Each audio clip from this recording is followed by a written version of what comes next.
శ్రీ రేణుకాంబ మాంత్రిక జ్యోతిష్యాలయం ప్రముఖ జ్యోతిషులు కాళికాదేవి ఆరాధకులు ప్రధాన తాంత్రిక శ్రీ ఎంఎన్ శాస్త్రి గారు స్త్రీ పురుష వశీకరణ 100% గ్యారంటీ. మీకు ఎటువంటి సమస్యలు ఉన్నా కాళికా దైవశక్తి పూజల ద్వారా పరిహారం చేయగలరు. Phone number 8105948002 Bengaluru.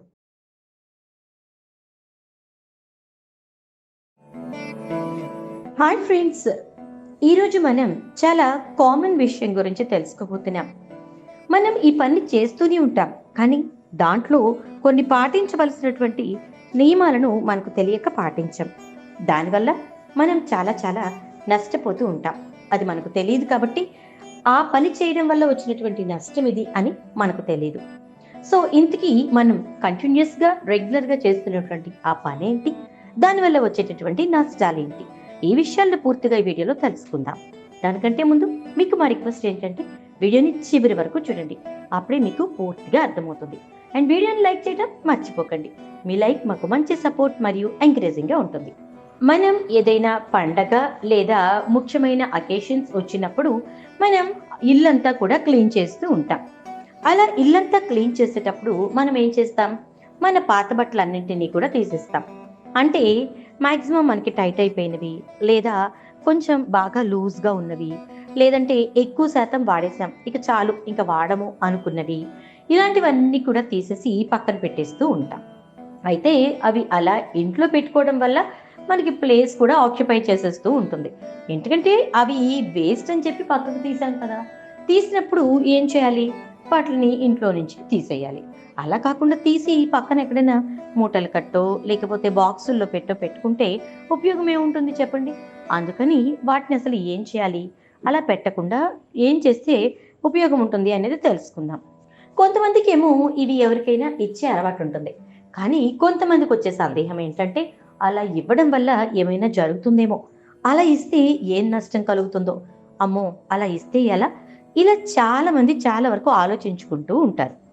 అయితే ఈ పాత బట్టల్ని మనం ఇంట్లో ఉంచుకోవడం వల్ల మొదటిగా మనం వచ్చే నష్టం ఏంటంటే, ఒకే ప్లేస్లో ఇంట్లో అవి నెలల తరబడి ఉండిపోతే అప్పుడు ఏం జరుగుతుందంటే నెగిటివ్ ఎనర్జీ అనేది మన ఇంట్లోకి రావడం జరుగుతుంది. అలా నెగిటివ్ ఎనర్జీ ఎప్పుడైతే వస్తుందో అప్పుడు వెంటనే ఏం జరుగుతుంది, మన ఇంట్లో ఉండేటటువంటి పాజిటివ్ ఎనర్జీకి శక్తి తగ్గిపోతుంది. అప్పుడు ఈ నెగిటివ్ ఎనర్జీ అనేది పనిచేయడం స్టార్ట్ చేస్తుంది. తద్వారా మనకి ఇంట్లో గొడవలు, లేకపోతే బాధలు, అప్పుల బాధలు, లేదా భార్యాభర్తల మధ్య కలహాలు, ఇలాంటి అనేక సమస్యలు వస్తూ ఉంటాయి. అంతేకాకుండా ఆ బట్టలు అలాగే పక్కన పెట్టేసి అలా ఉంచేయడం వల్ల ఏం జరుగుతుందంటే వాటి నిండా డస్ట్ చేరిపోతుంది. తర్వాత ఎప్పుడైనా మనం తీసి పక్కన వేసేద్దామని చెప్పని అనుకున్నప్పుడు ఏం జరుగుతుంది, ఆటోమేటిక్గా ఆ దుమ్ము అనేది మనకి లంగ్స్లోకి చేరిపోవడం, అంటే మనం బ్రీత్ చేసుకుంటున్నప్పుడు లంగ్స్లోకి చేరిపోవడం వల్ల వెంటనే మనకి హెల్త్ ప్రాబ్లమ్స్ రావడం జరుగుతుంది అనమాట. అందుకే మనం ఎప్పటికప్పుడు వీటిని బయటికి పంపించేస్తూ ఉండాలి. ఈ పాత బట్టల్ని మనం ఎవరికైనా ఇవ్వచ్చా అనేది మరో సందేహం. ఇవ్వచ్చండి, కానీ ఇవి ఇచ్చినంత మాత్రాన మనం దానం ఇచ్చినట్టు కాదు. పాత బట్టలన్నీ తీసుకెళ్ళి ఎవరికో, అంటే లేని వాళ్ళకో లేకపోతే అవి ఉపయోగించుకునే వాళ్ళకో ఎవరికో ఒకరికి ఇస్తూ ఉంటాం. అలా ఇచ్చినప్పుడు దాన్ని మనం దానం కింద పరిగణించకూడదనమాట. దానం అంటే మనం కొత్త బట్టల్ని వేరే వాళ్ళకి ఎవరికైనా ఇస్తే అప్పుడు అవి దానం కింద లెక్క. మనం వాడిన బట్టలు, మనకి అవసరం లేని బట్టలు ఎవరికైనా ఇచ్చినప్పుడు దాన్ని దానం కింద పరిగణించబడదు. కానీ అవి మిగతా వారికి యూజ్ అవుతున్నాయి అండ్ హెల్ప్ అవుతున్నాయి కాబట్టి మనం ఎంతైనా ఇవ్వచ్చు.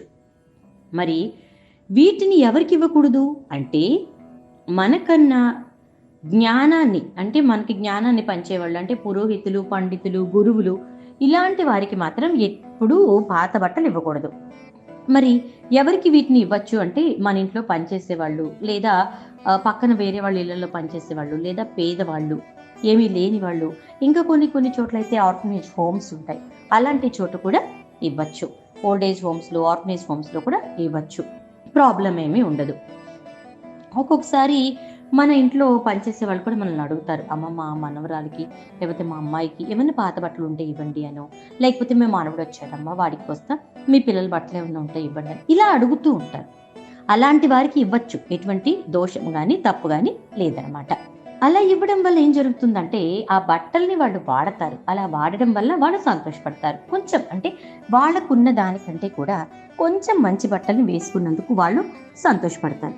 ఆ సంతోషం ద్వారా దేవుడు మన చేసినటువంటి మన పనిని మెచ్చుకుంటాడు. అదేదో దానం ధర్మం కాదు, కానీ మనం చేసిన మంచి పని వేరే వాళ్ళకి సంతోషాన్ని కలిగించింది కాబట్టి భగవంతుడు ఆ పనిని మెచ్చుకుంటాడు. అలా మెచ్చుకోవడం వల్ల మనకి మంచి జరుగుతుంది. ఇప్పుడు మరొక విషయం ఏంటంటే, ఇంట్లో ఉంటే తప్పకుండా మనకి నెగెటివ్ వైబ్రేషన్స్ వస్తాయి కాబట్టి ఎప్పటికప్పుడు వాటిని మనం క్లియర్ చేస్తూ ఉండాలి. ఇప్పుడు పాత బట్టలు బయటకి ఇవ్వాలని నిర్ణయించుకున్నాం. మరి ఏ రోజు ఇవ్వాలి? ఏ రోజు ఇవ్వాలి అంటే శనివారం రోజు కానీ లేదా అమావాస్య రోజు కానీ ఇలా పాత బట్టల్ని మనం బయట వాళ్ళకి ఇవ్వచ్చు అనమాట. అంటే ఎప్పుడు పడితే అప్పుడు మళ్ళీ ఇవ్వకూడదు. ఈ రోజు క్లియర్ చేసేసాము, అవన్నీ ఇక్కడ ఎందుకు అడ్డం అని చెప్పి అలా తీసి ఇచ్చేసేయకూడదు. మీరు అలా ఇవ్వాలి అనుకున్న రోజు ఖచ్చితంగా శనివారం అయి ఉండాలి లేదా అమావాస్య అయి ఉండాలి. శనివారం రోజు ఇస్తే మంచిది, లేదా అమావాస్య రోజు. తిథి లెక్క ప్రకారం చూసుకుంటే అది ఏ రోజైనా సంబంధం లేదు. అంటే ఒకవేళ అమావాస్య ఆదివారం వచ్చిందండి, మరి మీరు శనివారం ఇవ్వన్నారు కదా, అలా ఏం పర్వాలేదు అనమాట. అమావాస్య తిథి ఏ రోజు వచ్చినప్పటికీ శనివారం నాడు ఇవ్వాలి, లేదా అమావాస్య తిథి ఏ రోజు వచ్చినా కూడా ఆ రోజు మనం ఈ బట్టల్ని బయటకి ఇచ్చేయచ్చు అనమాట. ఇలా ఇచ్చే ముందు మనం చాలా చాలా ముఖ్యంగా గుర్తుపెట్టుకోవాల్సిన విషయం ఒకటి ఉంది. ఇదే నేను మీకు క్లియర్గా చెప్తున్నాను, మీరు గుర్తుపెట్టుకోండి. బట్టలన్నీ చక్కగా తీసేసాం కదా, మడతలు పెట్టేసాం, పక్కన పెట్టేసాం, ఏదో ఒక సంచిలో పెట్టేసాం, ఇచ్చేస్తున్నాం కదా అనుకోవటం కాదండి. ఇక్కడ చిన్న కిటుకు అనే కంటే కూడా మన జాగ్రత్త ఇది, మనం జాగ్రత్త తీసుకోవాల్సిన విషయం అనమాట. ఎందుకంటే మనం ఎలా ఉన్నవి అలా ఇచ్చేస్తే మనకు నెగిటివిటీ అనేది వస్తుంది.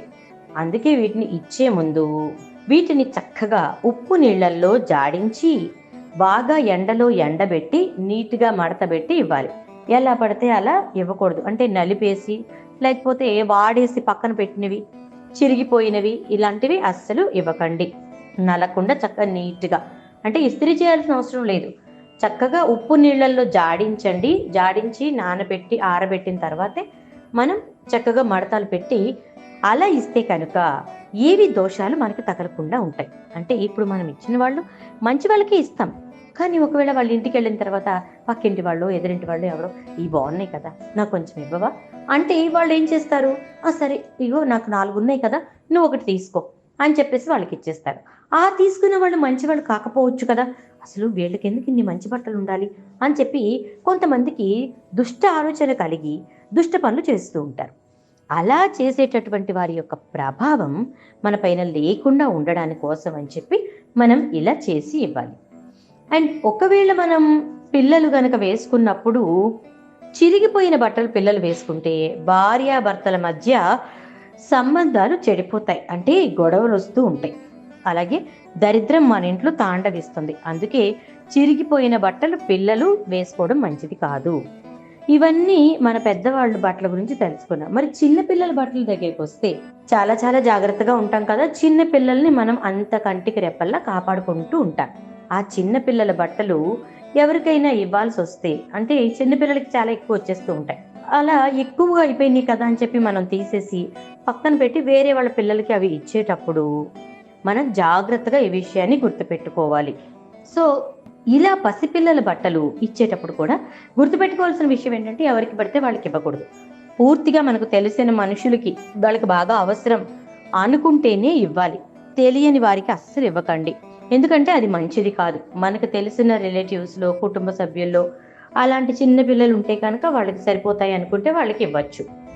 అంతేకాని మనకు తెలియని వారికి ఇస్తే మనకి ప్రాబ్లం, చిన్న పిల్లలకు ఏమైనా దోషాలు అవి తగులుతాయి. అందుకే పిల్లల బట్టలు అనేవి ఎవరికి పడితే వారికి ఇవ్వకూడదు. అయితే ఈ చిన్న పిల్లల బట్టలను ఇచ్చేటప్పుడు మనం ఏం చేయాలంటే, ఎవరికైనా ఇచ్చేటప్పుడు ఉప్పు నీళ్ళల్లో జాడించి బాగా ఎండబెట్టిన తర్వాత బట్టల్ని వెనక్కి తిరిగేసి, అంటే బయటికి తెలియని ప్లేస్లో, అంటే ఇప్పుడు 2 కలిపి జాయింట్ వేస్తారు, ఆ జాయింట్ వేసిన దగ్గర కొంచెం ఎక్స్ట్రా క్లాత్ ఉండిపోతుంది కదా, అలాంటి చోట అయినా సరే 2-3 కటింగ్స్ అనేవి చేయాలి. అంటే సిజర్స్ తీసుకుని చక్కగా 2-3 చోట్ల చిన్న చిన్న కటింగ్స్ అనేవి చేసి అప్పుడు మనం ఎవరికైనా ఇవ్వాలి, బయటకు తెలియకుండా. అంటే తిరగేస్తే కనుక బయటకు తెలియదు కదా, అలా చేసి ఇస్తే కనుక వారు ఒకవేళ తీసుకెళ్ళిన తర్వాత ఏదైనా చెడుగా చేయాలి అనే ఆలోచన వచ్చినా కూడా ఆ చెడు ప్రభావం అనేది వీటిపైన, అంటే ఇవి వేసుకున్నటువంటి పసిపిల్లల పైన ఉండకుండా ఉంటాయన్నమాట. చాలా ముఖ్యమైన విషయం కదండి. నిజంగానే మన పసిపిల్లలు మనం ఎంత జాగ్రత్తగా చూసుకుంటాం, మరి అలాంటి పసిపిల్లల బట్టలు బయటకి ఇచ్చేటప్పుడు అంతే జాగ్రత్తగా ఉండాలి. ఈ చిన్న పరిహారం చేశామంటే వారు, అంటే తీసుకున్న వాళ్ళు కానీ ఇంకెవరైనా ఏవైనా చెయ్యాలి అనుకున్నా ఎటువంటి దోషాలు కూడా మన బిడ్డలకు తగలకుండా ఉంటాయి. నిజంగా చాలా చాలా మంచి ఇన్ఫర్మేషన్ అండి ఇది మాత్రం. బట్టలు ఇచ్చేస్తూ ఉంటాం, ఇంట్లో వస్తువులు ఇచ్చేస్తూ ఉంటాం. ఇలా చేసేటప్పుడు కొన్ని కొన్ని పాటించాల్సిన నియమాలు అనేవి ఉన్నాయని మన పెద్దవాళ్ళు చెప్పారు. వాటినే ఈరోజు మనం దీంట్లో ప్రస్తావించుకున్నాం. మరి వీడియోలో ప్రస్తావించుకున్న విషయాలు మీకు కూడా మంచి విషయాలు అనిపించాయా? అయితే ఇంకెందుకు ఆలస్యం, వెంటనే లైక్ చేసేయండి. అండ్ అలాగే ఇతరులతో ఈ విషయాన్ని షేర్ చేసుకోండి. ప్రతి ఇంట్లో కూడా చిన్నపిల్లలు, పెద్ద పిల్లలు అలా ఉంటూ ఉంటారు కదా, అందరూ కూడా ఇలాగే బట్టల్ని ఇస్తూ ఉంటారు. సో మీరు ఈ ఇన్ఫర్మేషన్ని అందరికీ పాస్ చేయండి, వీడియోని లైక్ చేయండి. అండ్ అలాగే ఛానల్ ఎప్పుడు చూస్తున్నారా అయితే వెంటనే సబ్స్క్రైబ్ చేసుకుని పక్కనే బెల్ ఐకాన్లో ఆల్ ట్యాప్ చేసేయండి.